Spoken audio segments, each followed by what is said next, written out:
Kashmir's vast landscape is textured with the rubble of collapsed buildings, of mountains reshaped by landslides, the fresh graves of 73,000 quake victims, and precarious tents for the millions who survived.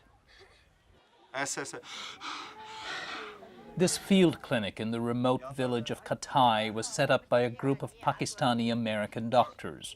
Patients come in by the hundreds, the elderly, the young, a baby with a massive ear infection.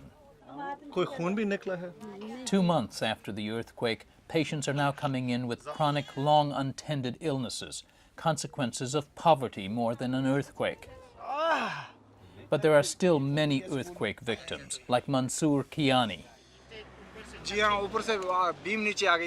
A beam fell on my leg. I was trapped in my shop for 4 days. His wound has been slow to heal, and there's little anesthesia. It's a metaphor for the whole region.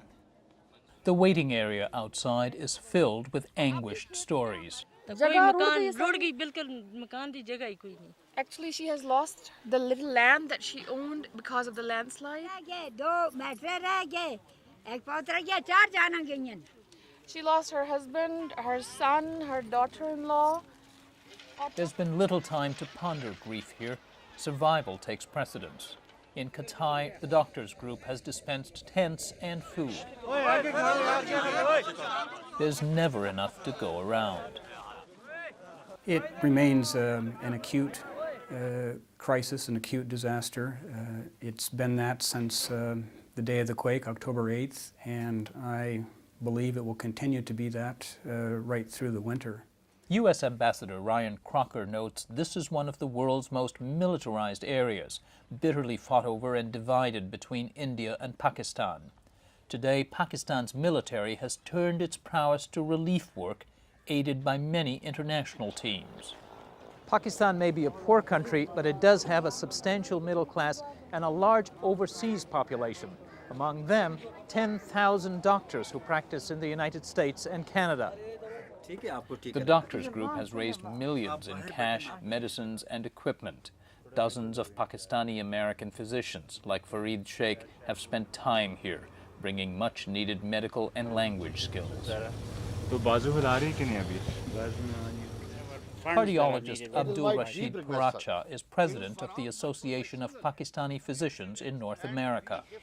The attitude or the passion that our members have shown in this earthquake is just beyond description.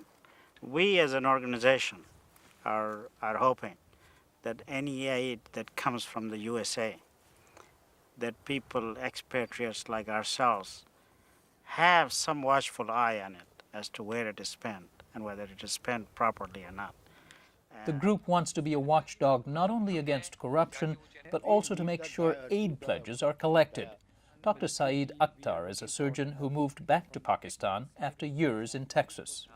People who have pledged real big bucks to the country in forms of pledges probably would not come true. We need to sort of, I hope I'm wrong, but you know, the experience tells you that's what it is. And then if you start... That means people pledge but don't actually deliver on them? That is exactly right. Just the examples are in front of us. Just tsunami was not too far away, and only 1/3 of the money that was pledged for tsunami has been collected so far. It's already a year out now. We're conscious of the tsunami experience, and we will not only ensure that we do what we said, we're going to do our level best to ensure that others do the same thing. And come through with their pledges. Exactly. The U.S. has pledged $510 million to the Pakistani relief effort. Ambassador Crocker says it's not only the right humanitarian thing to do, it's also important symbolically. Pakistan is the second most populous Muslim country in the world. It's important, I think, as we consider our relations with the Muslim world, that we consider how we can make a difference by coming to the aid of Muslims who have suffered. American Chinook helicopters have been key to shuttling relief supplies and casualties. Many of them arrive at one of 2 U.S. military MASH units. This one has become a key medical center for Muzaffarabad, the regional capital. Its hospitals were wiped out in the quake. For patients, there's a stark reminder that winter is here. Also that this is a theater in the war on terror. No one escapes the metal detector. Some 11,000 patients have come through the two MASH units. Today, many of their ailments reflect the quake's legacy: orthopedic care, tent fires, and accidents from the struggle to survive. Air Force physician Fareed Sheikh. There's a town called Balakot. Further beyond that, where they live, is a landing zone for the drop-off, for the aid. And as the helicopter was landing, it basically, they have artificial tents that are built from tin. It came loose and she was standing and it struck her in her back. The biggest fear now is that a harsh winter could threaten as many lives as the earthquake. Pakistan Army General Farooq Ahmed Khan is still trying to get sturdy shelter for everyone. About 500,000 houses were destroyed, as per our estimate. As per the World Bank, it was over 400,000. So nevertheless, as of today, we have distributed about 675,000 tents. But as you would know, that most of these tents are ordinary tents. Not winterized. Not winterized. So winterized are about 12%, which is a very small number. He says the Army's priority is to build simple one-room shelters for people living at elevations above 5,000 feet.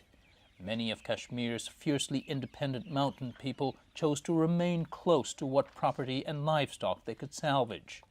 General Farooq fears winter may force many to lower elevations. So my biggest worry would be that should the weather turn bad and the population decides to come down, so we'll have to have facilities to look after over about 200,000 people. Even now, conditions are strained at lower elevations. Many surviving school children, some 18,000 perished in the quake, have to study outdoors. Winter could bring their education to a close. Their families have tents, but little else. There are 10 people in this tent. The kids have no shoes, no clothes. It's cold in the tents and we sleep together under a quilt. We don't have a heater or anything like that. The children are getting sick. Noor Jahan is the matriarch of this household, who live together in a joint family, a common tradition here. Each day, Noor Jahan's son Aurangzeb and a neighbor trek up to their property, about 1.5 miles away on almost vertical terrain. There on the rubble, her oldest son, Aslam, stays in a tent provided by the government. We have 3 buildings here, he says. They all collapsed. My wife was standing here. She was washing dishes when the building collapsed, and she was thrown down the mountainside and she died. My son, I was able to pull him out. In all, 9 members of this extended family died. Their graves are about the only ones intact in the cemetery just across the street. We'd love to bring the whole family back here, but the graveyard has been destroyed, and that scares us. No one's been by to fix it, and the road is gone. It's too dangerous. Much of the road leading to their home disappeared in the earthquake. It's just one of hundreds of massive rebuilding projects this region will face for years. First, they must survive this winter.